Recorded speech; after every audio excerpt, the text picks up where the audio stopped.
Football is a game of passion, skill, and emotion. Every fan loves to witness beautiful moments of respect between two great athletes, unity between teammates, or friendly gestures between opponents. Well, in the most pivotal matches, make sure you never miss any of our future uploads. Pushed to their physical and mental limits, and sometimes the pressure of high-stakes matches can cause players to lose control, resulting in unforgettable moments on the pitch. From heated confrontations and reckless challenges to insults and unsportsmanlike conduct, today we're counting down the 10 times players lost control in big matches. So grab your popcorn, because the drama's about to begin. But first, head over to the subscribe section and hit the bell notification button to make sure you never miss any of our future uploads.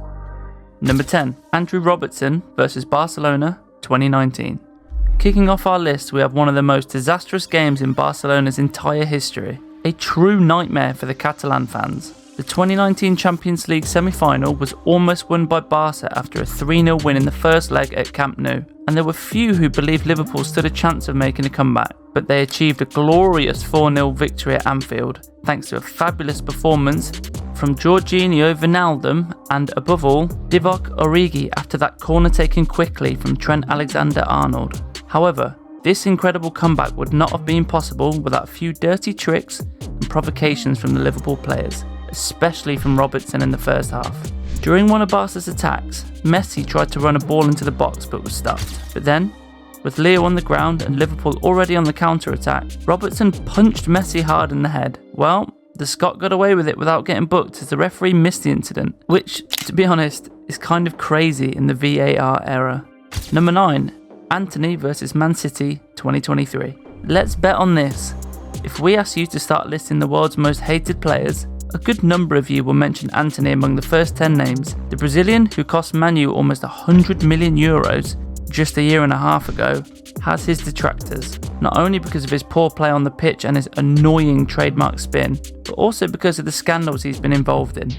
In 2023, he was accused of beating his wife, from whom he had recently separated. On the occasions when he's played for Man U, which have been few and far between in recent months, Antony has been remembered more for his controversial situations than for his beautiful and effective football. One of those occasions was the Manchester derby against City in October. And guess what Antony did just 3 minutes after coming off the bench? Man City winger Jeremy Doku literally taunted Antony by gliding past him on the flank. Seconds later, the Brazilian started kicking and punching him with his hands. All this in a game in which you were literally thrashed 3-0 in your own backyard.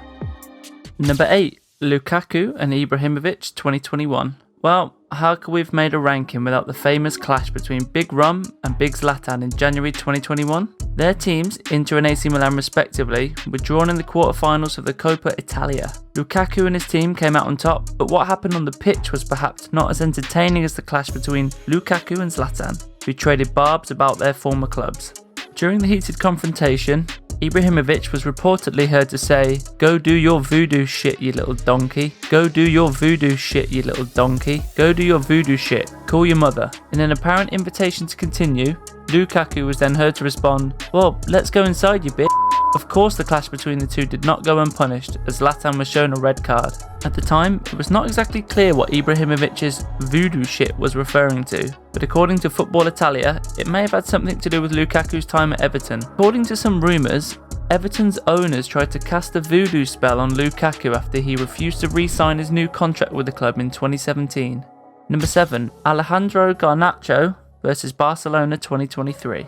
As we said in one of our old videos analysing when will Man United win the Premier League title again, which you can check out on the Blue Card channel, Alejandro Garnacho has a lot of confidence in himself, but it's not backed up by trophies and success in his career so far. Set the scene. Barcelona and Man United met in the Europa League playoff in the 2022-23 season. Both teams were in great form, and although it wasn't a Champions League clash, it definitely had a top quality feel to it, and that was proven at Camp Nou, 2-2 after a stunning display from both sides. However, Barca suffered a major setback in the return leg when Pedri was injured late in the first half.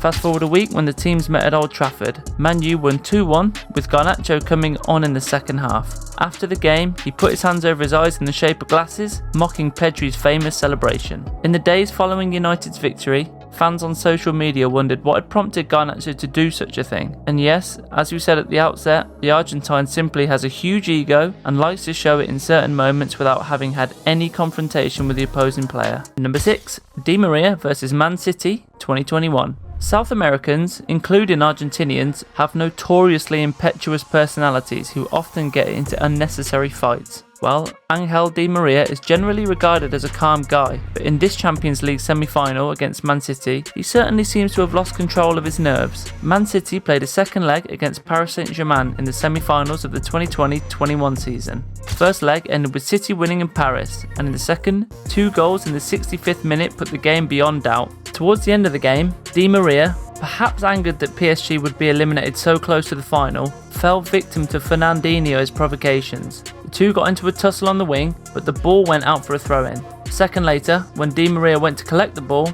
he deliberately stepped on the Brazilian's foot and was shown a straight red card. A real South American clash. Number 5, Cristiano Ronaldo versus Liverpool 2021. Cristiano Ronaldo's return to Man U was a cause for celebration for every Red Devils fan. He was given a royal welcome at Old Trafford, and his first English derby this season against Liverpool was eagerly anticipated. 24th of October 2021, Manchester United versus Liverpool at Old Trafford. Cristiano's first English derby in 12 years, expectations were high, but as is so often the case, expectations and realities often diverge. Liverpool were 3-0 up in the 38th minute when Ronaldo did this. Knowing what a champion he is and how much he hates to lose, the Portuguese had clearly lost control of his emotions, and it was reflected in his actions. Liverpool's then 21-year-old talent, Curtis Jones, was also in the game. He came on in the first half and just 15 minutes later fell victim to Ronaldo's uncontrollable malice. Cristiano tried to take the ball away from him near the corner flag, but instead knocked him down and began to kick him roughly. Curiously, he was not shown a red card for the incident, but only a yellow. Number 4, Savic versus Man City 2022. Next up, we have the heated clash between Atletico Madrid and Manchester City from the 2022 Champions League quarter-finals. The main protagonist was the Spanish team's defender Stefan Savic, who was known as one of the most explosive players in world football. He even had an interesting moment recently with Marcus Thuram, who jokingly tried to, well, punch him in the pubic area. On that night against Man City, Phil Foden went on a run down the flank but was stopped by Philippe on the touchline. Foden was writhing on the ground in agony when Savic appeared on the scene. He grabbed Foden's shirt and accused him of faking an injury to buy time for Man City, who were already 1-0 up on aggregate. Number 3, Leandro Peredes versus Netherlands 2022. Entering the top 3 on our list of players losing control in high-stakes matches, we have Leandro's behaviour in the 2022 World Cup quarter-final against the Netherlands. After Argentina's struggles in the group stage, and everything was going according to plan for Argentina, a goal in the first half after that incredible assist from Messi to Molina, and then a successfully converted penalty by Leo in the second. However, a noticeable drop-off in Argentina's play allowed the Netherlands to come back into the game. Wout Weghorst made it 2-1 in the 83rd minute, leaving Argentina with a few agonising minutes to go if they were to qualify for the semi-finals. And literally 5 minutes later, as fans around the world waited to see how this memorable match would end, midfielder Leandro Paredes pulled off one of the stupidest things we've ever seen in the World Cup. First, he roughly tackled Nathan Ake and then kicked the ball in the direction of the Netherlands bench. At that point, the stadium was in absolute chaos as players argued, and at the end of regular time, the Netherlands drew 2-2 through another Weghorst goal. Number 2, Zidane versus Italy 2006.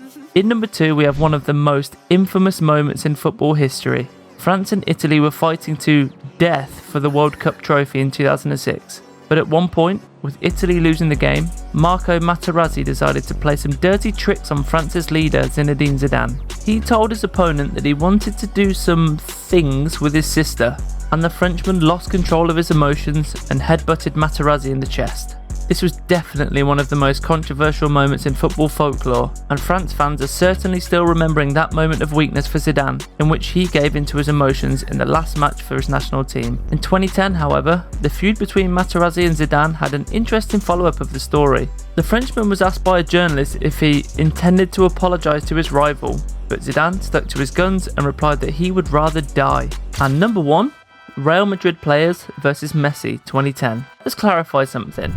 El Clasico in the early 2010s was about as perfect a pairing as the French croissant and Italian espresso. Pure drama, top quality football, and insane brutality.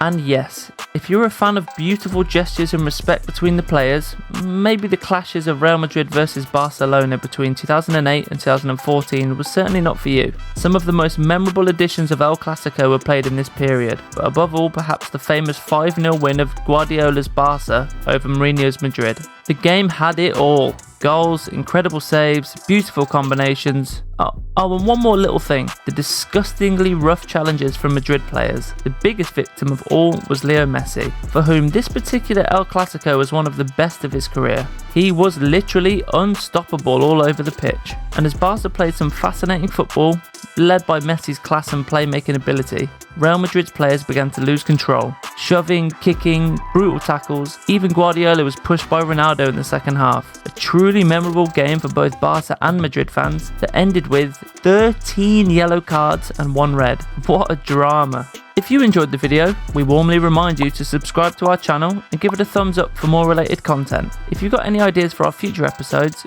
you can share it with us in the comment section. Bye for now, and catch you in the next one.